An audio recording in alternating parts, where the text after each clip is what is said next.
everyone, and welcome back to the Fairway to Retail Success. I'm your host, Justine Gray, the AGM's Director of Membership and Education.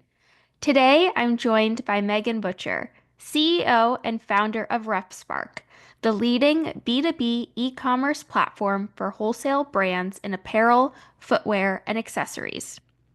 Since launching RepSpark in 2007, Meghann has made it her mission to simplify wholesale selling and become the most impactful partner for brands and retailers looking to grow and scale.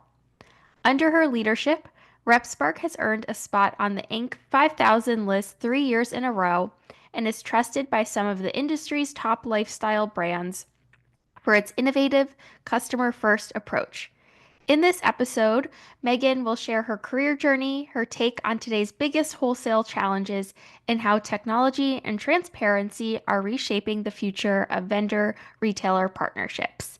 Whether you're a brand looking to expand your footprint or perhaps a buyer looking to strengthen relationships, this conversation will be full of valuable takeaways for you. So let's go ahead and get started. Meghann, thank you for joining us today. We're so excited to have you. Thank you, Justine. Thanks for having me as well. We love AGM and all that you're doing over here at RepSpark. So I was honored to be asked to speak with you today. Thank you. Yes, and RepSpark is such a terrific vendor partner of ours that we're so grateful for. I know I spoke a little bit about you in my introduction, but can you walk us a little bit through your career path? How did you get started, and how did that shape your vision for RepSpark? Yeah, of course. I get asked this all the time. And it's a fun story. So my dad was part of the surf industry. So he owned a company that would purchase brands at about 2 to 5 million and then put all the operational efficiency behind those brands. So he would then structure in customer support, warehouse management, if there was any sort of print or embroidery or anything like that. So he would really act as the basis. So I have been around this world since I was born. I always would go to trade shows with him and just be that probably really annoying kid around the office trying to get into everything.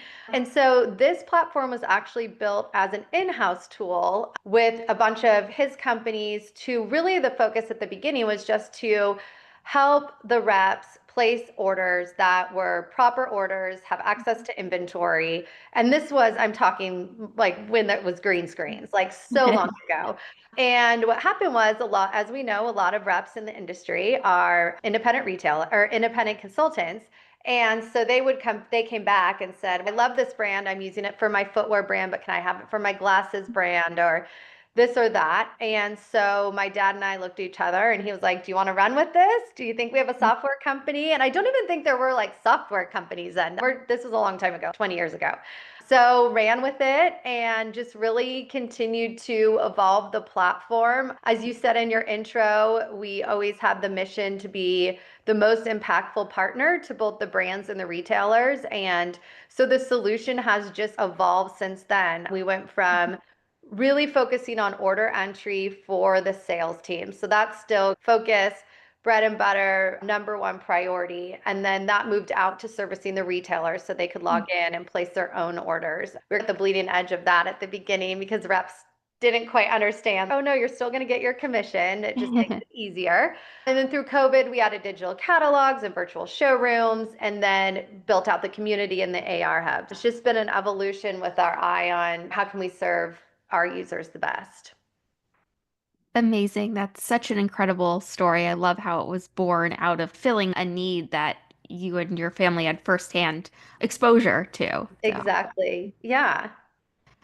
So, one of the biggest challenges vendors face is growing their retail footprint, especially those who might be those up and coming emerging brands in the marketplace. What are the most effective ways for those brands to get in front of more retailers today? Yeah, and I do want to concentrate on that question. Brands do face a huge challenge getting in front of retailers, going to trade shows, getting out there, visiting accounts. But it's also really important for them to capitalize on the moment and make real connections when they do get the opportunity to either personally be in front of that retailer, personally at the store, meeting them at a trade show, or even just getting in front of them digitally, which is what we all do now as well. For me, I think there's three main things that really makes a brand stand out, whether they are fully established or a new brand jumping into the wholesale market. Be personal, be professional, and be persuasive. Those are the three things that I think every brand has the capability to do no matter your size, and they should really focus on that. Mhm. Personal, don't blast out the same line sheet to 100 different retailers. Take the time and create as a sales rep or as a brand. Take the time to really dig in, create an assortment that actually fits that retailer. Look at their customer base, look at their aesthetic. If you've chatted with them in the past, try to incorporate those types of products into the conversation. Visit the shop and use that insight in addition with reporting tools to see what's going on in similar markets. And that way, when you get in front of them, you're not just showing them a line, but you are really engaged and making everything personal. With RepSpark, it's really nice. You can create these assortments pretty easily. It puts some time into it. Then professional, just again, if you have that time and you have that moment, if you are a new brand, look bigger than you are. Put together an amazing catalog, put together a digital catalog if you don't want to print them all, put together a line sheet and just be clean, modern, and just, again, really professional. Be persuasive. So this is one I feel like oftentimes it gets lost in the dust, but know your numbers. Be ready to talk inventory, pricing, top sellers, collections, deliveries, and having that tool at your fingertips to be able to augment that conversation just makes that you being persuasive. Again, show reports on to these retailers on how your brand's doing in similar stores or in geographical locations. It's going to make you stand out to the ones that are just blasting things out. And last, just make it easy to do business with you. If you get in front of that retailer and they have to come find you or call you, or they want to look at a catalog and they can't find it, now you have to mail one, be really easy to do business with. Mhm. That's across the board, no matter who Right. you are. And I love that. And the retailers and buyers, they want to see those numbers and those reports and anything they can share. The buyers are definitely hungry for those pieces. So it'll go a long way. Yeah, we talk to the retailers a lot, and they're always asking us for Mhm. numbers for their stores, which is hard for us to Right. get because of the point of sale, like POS systems, but they are hungry for numbers, they're hungry for data, they're hungry for insights. And the more as a brand that you can show that to them, it's just going to earn their trust. So when Mhm. you get in front of them, you can make that very impactful. Absolutely. And I know you touched on some of the capabilities that RepSpark has to support sales reps in this, but how do you help your vendors and sales reps increase their visibility to those newer retail partners that they're trying to reach, especially as it's a very crowded and evolving marketplace out there? Yeah, I mean, we have a couple different ways and we try our best really to get brands that come on RepSpark, whether they're new brands or again established brands, but just launching on RepSpark out into the retail community so that they know these brands can now be accessible. It's interesting. We launched Community and it was just for that. We had a ton of retailers would, whether we were seeing them in person at a trade show or just visiting them, or they literally would call our helpline and just say, what other brands on RepSpark? How can I find those other brands? I'm trying to bring a drinkware brand in, or I'm trying to bring a sunglass brand in. What brands are on RepSpark? It just makes it so easy. So we really built the community as a way for brands to position themselves, give a little bit of information, put a digital catalog up, tell these buyers a little bit about themselves. And then the buyers, we see I think it was an AGM survey that RepSpark Community is one of the top places where these retailers are going to find new brands, whether they're replacing an established brand or just want to see what's new out there. So we do the community, and the community, you have a tile. Again, you can put your catalog, all of that. We have marketing and newsletters. So we have a monthly retailer newsletter that has about a 36% open rate, which is a lot higher than industry average. We have a playbook to create awareness. So when you go live on RepSpark, there's a press release, social pushes, announcements to include the brand. And we do monthly retailer webinars. So this is pretty fun. So the brand gets an opportunity to present their line and tell their story. We usually have about 50 to 60 retailers who join those.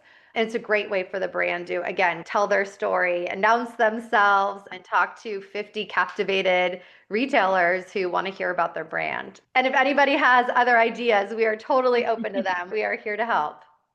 I love it. I love it. That's great. So balancing that out, growing one's audience is absolutely important, but also thinking about nurturing the relationships that a brand may already have.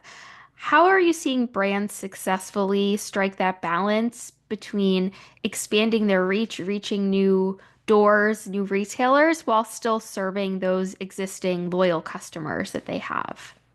And I'm so glad you asked that because it is so important. And everybody knows how much effort, how many calories it takes to Mhm. get a new store, for even Mhm. for RepSpark, to get a new brand on the platform and that new sale. It's very exciting and it's fun. It takes a lot of effort. And you really want to use the platform or your relationships to nurture those brands. In the long run, retention and growth with their existing accounts is just going to help you expand there. We like to say, once you're in that store, now the real goal is to expand your footprint. So every retail location has only so much floor space, has only so much rack space, and it's really important that season over season, year over year, brands are concentrating on the relationship, building trust, and then hopefully adding more and more, taking up more of, maybe you get that table in the front, or maybe you get now two tables in the front and a rack space. Mhm. Growing that footprint within a store is huge. This could, again, mean new placement, adding a new line, introducing a new gender. So maybe a new retailer wants to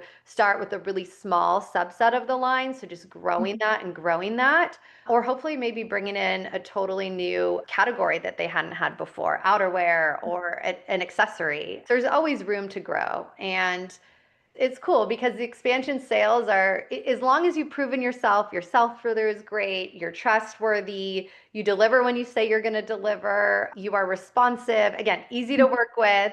These are often much smoother expansion sales than, again, trying to open up a new retailer, going through the approval process, getting their Sure. retailer qualifications. It's really extremely important. Absolutely. And how about those folks turning a one-time buyer into more loyal retail partners? Are there any specific tools or tactics you've seen folks have success with, or a key that they've unlocked there? Yeah, I think that there's a couple different things, especially in the golf industry. Across the board, just remove the guesswork. So, brands who use real data to suggest smart assortments, draft buys for their retailers, they're the ones who are winning. When a sales rep can walk into a retailer and say, here's what's selling in stores like yours, here's what I recommend for you, and here's why. It Mhm. gives them a real opportunity to have a discussion, and that's collaboration. So once you're collaborating and working together, you're now a team. So you have a partnership Mhm. instead of, here's a line, take my order, that sort Mhm. of conversation. The second is to be present. So we've seen a lot of brands build loyalty by showing up. That might be in-store trunk shows, that might be virtual pop-up shops, giving these retailers an opportunity to potentially try a different category or sell your line without the risk of holding the inventory. So we've seen this really successful, especially with newer brands, where they can offer a retailer a pop-up shop or a virtual microsite. And it really gets that partnership aligned as well without that retailer having to take the risk. And then, of course, when they go, if they order the product, now they have to go into the store to pick up the product. And it brings energy into the store, it drives traffic, having these trunk shows. So just being present and then expand the reach creatively, send out assortments. Again, do the heavy legwork, and that really will help the relationship. Absolutely. And the relationship goes, the transaction is just one part of that, of actually placing the order. It goes way beyond that, whether it's something like events or trunk shows and all that, which can be really, I know for our AGM members, trunk shows and microsites in particular have been transformative for some of their businesses. So lots of opportunities there for everyone. Yeah, I think it just gives them a little more time and space Mhm. to stay connected in between the traditional inventory Sure. to the traditional seasons. And if you're always there, again, now you're a Mhm. partner, right? You're not Yes. just a rack of polos in a shop, Yes. like you're a true partner and you're asking them, be engaged. We see the brands that do it well will do 300 microsites a Mhm. year. And some of them are events, but some of them, Right. like they'll kick off a microsite when I don't know, at a club, they'll start like the juniors program and kick off a microsite where all the moms or dads can order apparel for their kids. And that's a great use. The brand Mhm. is a win because they're there. Now all these kids and moms and dads are being exposed to the product. Mhm. And the retail location doesn't really have any risk with that either. It's a win-win both ways. And it's a really cool thing that, again, creates that partnership. Absolutely, absolutely. So I know RepSpark really emphasizes trust and transparency on your platform for both sides of the table, which is amazing and really only promising what one can deliver. How do you think that level of transparency and trust sets those brands apart that are on RepSpark when they're building their relationships with their retail partners? Yeah, for me and for us at RepSpark, transparency is really the foundation of trust, especially in these types of relationships where you don't just want to be an order taker, you want Right. to be that partner. And it comes in a few different forms. Visibility. So when a retailer can see when they want to, or with a rep helping them, inventory levels, delivery timelines, order history, payment status. They really can see their entire account in one place, and that builds a lot of confidence. If something didn't arrive, they can log in, they can see, they're not waiting to track down a rep if they don't want to. Of course, if they Mhm. want to track down the rep can see that too. But they know what to expect and they can see it when they want to see it. And the really cool thing is they also have the comfort that if a rep is placing an order through RepSpark, it is most likely going to be accurate. There's a Mhm. ton of validation built in where you really can't place an order that can't be filled. Next is reliability. Say you're going to deliver on a certain date and following through consistency.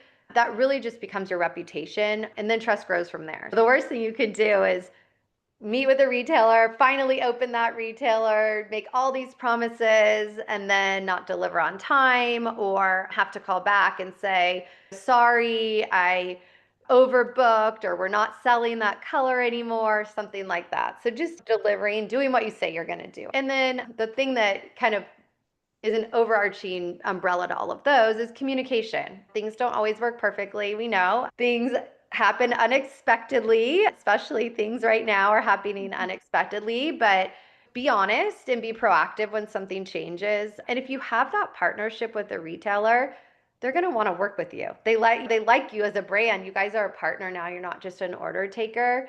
And when you're silent or reactive or not upfront about things, that's when we see retail relationships really try to break down. But transparency, it's part tech, it's part relationship, and it's part time and building that trust. It's a little bit of everything. A little bit of Right. everything. And Yeah. that's why each piece is so important. The sales team is so important, that merchandising team being able at a brand to put together a really successful line, setting up those deliveries properly, having the inventory in the warehouse when you need it. It's really all of it. But that rep and that retailer are really the tip of the spear to get that product out to the end consumer.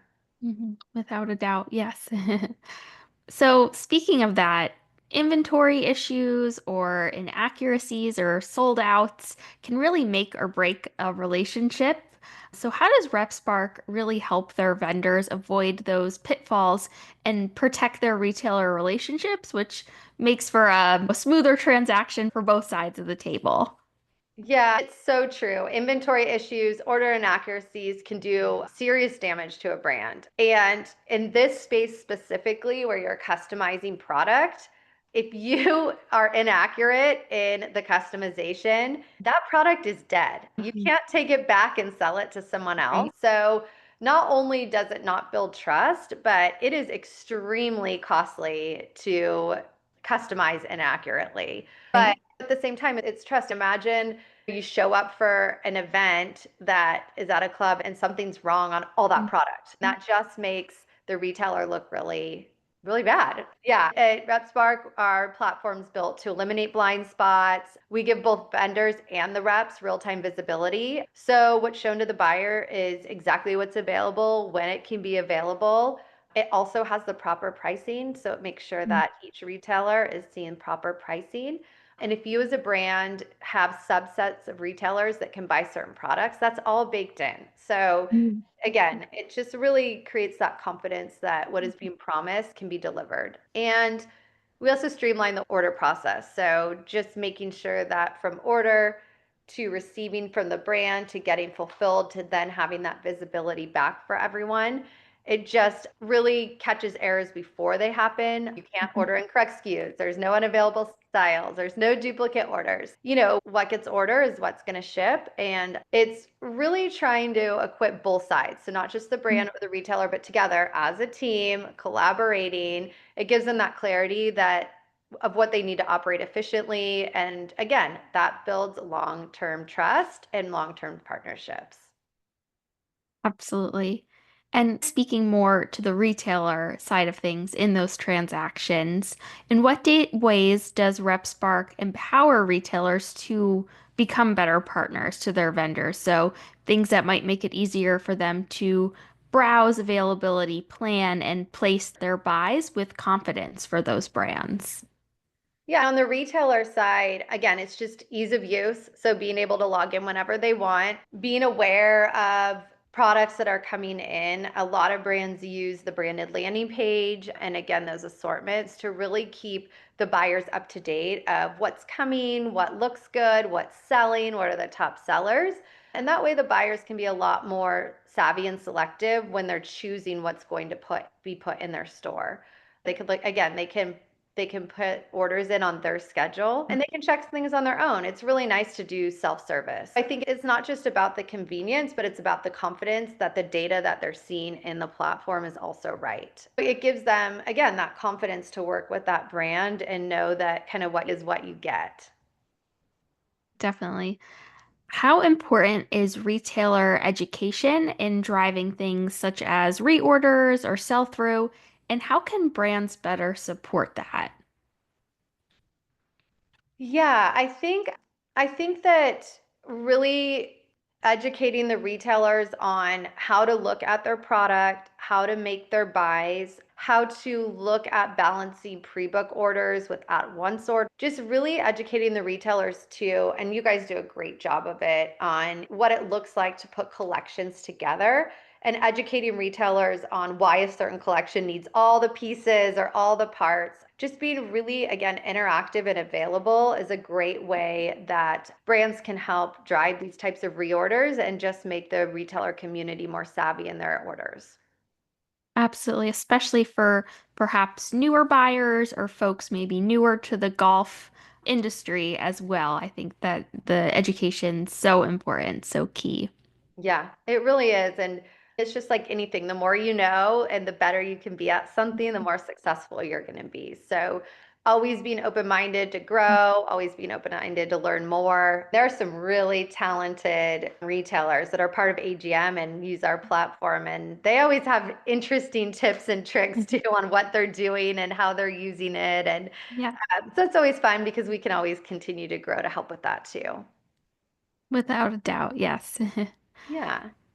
So, how do you see tech and data playing a bigger role in wholesale success over the next few years, looking out ahead of us? Yes, I love this question. It is such a fun question because as a tech platform and the kind of visionary part of it, we're always trying to like think out what can we be doing. I think looking ahead, the brands and retailers that win will be the ones who are able to move faster, to personalize smarter, and really to make data-driven decisions. Again, in that partnership. So being able to work together to look at those things. We're looking at a ton of different AI things here at RepSpark. We see AI playing a huge role in this transformation. There's just so many ways. Think about a reorder. If there's some way that instead of waiting for a retailer to realize it might be time to place in a order or reorder, AI can start to flag trends in real time, proactively suggest replenishments, assisted shopping, giving buyers tailored recommendations based on past purchases, current inventory, regional sell-through, just giving them again more insight as they're placing those orders. And then we're also leaning into some predictive analytics. So helping both sides spot opportunities before they even hit the sales floor, identifying order habits, forecasting demand, surfacing category gaps. So if we see across a ton of brands that a certain buyer isn't filling a category gap, just being able to make those types of recommendations and We want to build a future where it is really easy to shop with RepSpark. It's helping everybody. And again, I keep going back to that relationship that's a partnership, but a partnership powered by intelligence too. So faster decisions, fewer Mhm. misses, and a lot more confidence on both sides. Love it. Yeah, And that's the any fun stuff, Jesse. That's the really fun stuff. Yeah, yeah, we love our members are super curious about AI and all the opportunities out there. So it's certainly endless. Yeah, and you have to be careful, but there's so many places to use AI now, even just simplifying answering an email. You can start small and then start to really look at how to ask the question, where are my pain points and how can I make it easier or more insightful for people? Without a doubt. As we wrap up here, if you had a piece of advice for vendors looking to grow their business in golf retail without losing sight of quality and service, what would you advise them? I've said it a couple times, but I'm going to end with make it easy. Like retailers want to work with brands that make it really easy for Mhm. them, that do the work, that have done the homework, that again make the draft orders or assortments, make it personal for them so they aren't flipping through a 100-page catalog, and they want it to be easy from the initial onboarding or acceptance of being a retail partner, going through that paperwork, initial outreach, communication, all the way through receiving that, placing the order, receiving that order back into their shop, and then paying for that order. We provide that one ecosystem to do that, I guess even to finding new brands, but just really make it as easy as Mhm. you can make it. Retailers only have so much floor space, and they're going to put brands in there that make it easy for them. And of course, you have to have awesome product to sell through. Right. Let's be honest, you have to have Yes. awesome product to start. After that, just make it easy. Yes, and I know when I was a buyer, those folks who were the easiest to work with through the whole process were the folks that we then leaned on when there was a bigger opportunity. Those would always be the ones top of mind when it was time to pick out a gift for a 200-person out corporate outing or a big invitational gift that we knew was going to be a very important piece to the golf committee. Those were the brands that we would always go to first because we had that great experience of just being so easy to work with. So, absolutely, lots of opportunities. For sure, for sure. I think that about wraps up our questions for today. Thank you so much, Megan, for joining us. This was wonderful to learn a little bit more about you and all that RepSpark is doing to support both its vendors and retailers in the golf space. So, again, we're very grateful to have RepSpark as one of our AGM partners. Thanks, Justine. And again, for anybody listening to this, if you have other ideas of how we can be supportive to brands or retailers, we'd love to hear it. Absolutely. And thank you, everyone, for tuning in to another episode of the Fairway to Retail Success. We look forward to seeing you again in our next episode. Take care, everyone.